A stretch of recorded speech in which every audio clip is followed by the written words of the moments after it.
ગુજરાતમાં સરકારી નોકરી માટેનો ક્રેઝ સતત વધી રહ્યો છે અને સુરેન્દ્રનગરમાં જોવા મળેલા દ્રશ્યો તેની જીવંત સાબિતી બની રહ્યા છે। જીએસઆરટીસી દ્વારા એસટી કંડક્ટરની ભરતી સત્તાવાર રીતે જાહેર થાય તે પહેલા જ રોજગાર કચેરીઓ બહાર યુવાનોની લાંબી લાઈનો લાગી ગઈ। વહેલી સવારથી જ ઉમેદવારો જરૂરી દસ્તાવેજો અને પ્રમાણપત્રો મેળવવા માટે દોડધામ કરતા જોવા મળ્યા।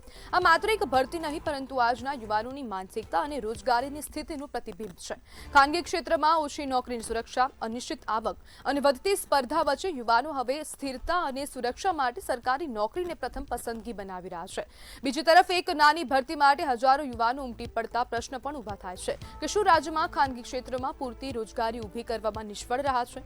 સરકારી ભરતી શરૂ થાય તે પહેલા જ પોલીસ બંદોબસ્તની જરૂર પડવી યુવાનોમાં નોકરી માટે વધતી બેચેની અને તીવ્ર સ્પર્ધા બંને દર્શાવી રહ્યા છે।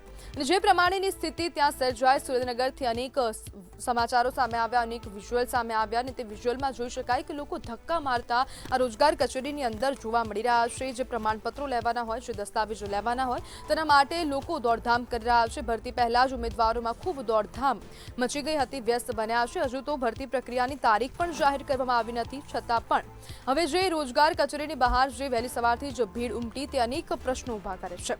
જ્યારે આપણી સાથે ચર્ચા કરવા માટે કંડક્ટર ટ્રેનિંગ સેન્ટરના પ્રમુખ કલ્પેશ શાહ જોડાઈ ગયા છે। કલ્પેશભાઈ, ભરતી પ્રક્રિયા હવે શરૂ થાય તે પહેલા જ ભીડ જામી ગઈ છે, શું કહેશો? હાજી, હાલમાં ગુજરાત જીઆરટી તરફથી કંડક્ટરની ભરતી બહાર પાડવામાં આવેલ અને તારીખ હજી આવેલી નહીં, પણ એ પહેલા જ સુરેન્દ્રનગર જિલ્લાના ઘણા લોકો આ ઇન્ટરવ્યુ માટે અને ટ્રેનિંગ લેવા માટે અમારા સેન્ટર પર આવેલ અને એકદમ ભીડ થઈ ગયેલ હતી અને અમે એને મેનેજમેન્ટ કરીને વ્યવસ્થિત પ્લાનિંગ ગોઠવીને અમે બધાને તાલીમ માટેના અમે રજીસ્ટ્રેશન પ્રદાન કરાવેલા હતા। જી કલ્પેશભાઈ, આપને શું લાગે છે કે યુવાનોમાં આજકાલ સરકારી નોકરીનો ક્રેઝ વધી રહ્યો છે કે પછી આપણા રાજ્યમાં જે બેરોજગારી છે તેના કારણે આ ભીડ ઉમટી? એવું પણ કહી શકાય કે સરકારી નોકરીમાં લોકો વધારે ઉત્સુક હોય છે પ્રાઇવેટ કરતા, અને ગુજરાત સરકારમાંથી કંડક્ટરની ભરતી દર 3 વર્ષની આસપાસ બહાર પડતી હોય છે અને લોકો ઉત્સુક હોય છે આ નોકરી કરવા માટે। કલ્પેશભાઈ, આપને લાગે છે કે રાજ્યમાં બેરોજગારી સતત વધી રહી છે? હા, એક ટાઈમ એવું લાગે છે ખરું કે રોજગારી વધતી રહી છે, પણ પ્રાઇવેટમાં લોકો પસંદ ઓછું કરે છે અને ગવર્મેન્ટમાં વધુ પસંદ કરે છે। હવે આપણને એવું લાગે કે ગવર્મેન્ટમાં લોકો નોકરી તરફ વળી રહ્યા છે લોકો। તો કલ્પેશભાઈ, અહીંયા પ્રશ્ન એ પણ ઊભો થાય કે આની જે લાયકાત છે તે ધોરણ 12 પાસ રાખવામાં આવી છે, એના માટે યુવાનો વધુ પ્રમાણમાં ઉમટી પડ્યા છે કારણ કે જે ભણતર છે તે ખૂબ ઓછું રખાયું છે।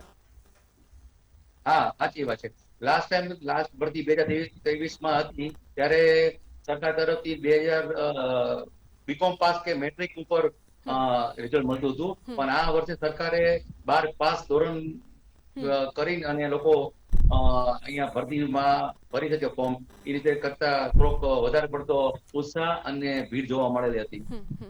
જી બિલકુલ કલ્પેશભાઈ, આપને શું લાગે છે કે હવે અથવા તો આપ લોકોને જે ઉમેદવારો જે હવે ભરતી પ્રક્રિયામાં ભાગ લેવાના છે, પોતાની ઉમેદવારી નોંધાવવાના છે, તો તે લોકોને કઈ કઈ બાબતો ખાસ ધ્યાન રાખવી જોઈએ ભરતી પ્રક્રિયા પહેલા? અમારો રોલ તો એવો હોય છે ઇન્ડિયન રેડ ક્રોસ સોસાયટીનો કે અમે ફર્સ્ટ એડ ટ્રેનિંગ આપી છીએ કે જ્યારે પણ કોઈ બી અનબનાવ બનતો હોય, ડિઝાસ્ટર આવતું હોય, આગ લાગતી હોય કે કોઈ અકસ્માત થતો હોય તો અમે એની આખી એક ફર્સ્ટ એડ ટ્રેનિંગ આપી છીએ, જે રૂલ્સ પ્રમાણે અમે અમારા સેન્ટરમાં ટ્રેનિંગ આપી છીએ। અમારો રોલ એટલો જ હોય છે, અમે એનું સર્ટિફિકેટ આપી છીએ ઉમેદવારોને। એ સર્ટિફિકેટ અમે આપીએ પછી એ લોકો લાયસન્સ બેઝ અને ઉમેદવારી પત્ર ભરી શકે છે। કલ્પેશભાઈ, કંડક્ટર અને જે કંડક્ટર હોય છે, જે ડ્રાઈવર હોય છે, તે લોકોને આ ટ્રેનિંગ લેવી કેટલી જરૂરી હોય છે?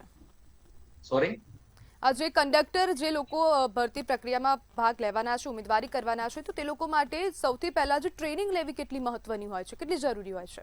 બહુ જરૂરી હોય છે, કેમ કે અત્યારના જમાનામાં રોડ ઉપર અકસ્માત વધતા ગયા છે, આગના બનાવો વધતા ગયા છે, ડિઝાસ્ટરના બનાવો વધતા ગયા છે, ત્યારે આ ટ્રેનિંગ લેવી ફરજિયાત છે અને હરેક સામાન્ય માણસે પણ આ ટ્રેનિંગ લેવી જોઈએ। એવું નથી હોતું કે આ ઉમેદવારો કંડક્ટર ભરતીમાં જ કામ લાગે, સામાન્ય જીવનમાં પણ આ ફર્સ્ટ ટ્રેનિંગ બહુ કામ લાગતી હોય છે આપણને। જી બિલકુલ કલ્પેશભાઈ, જોડાવા બદલ આપનો આભાર।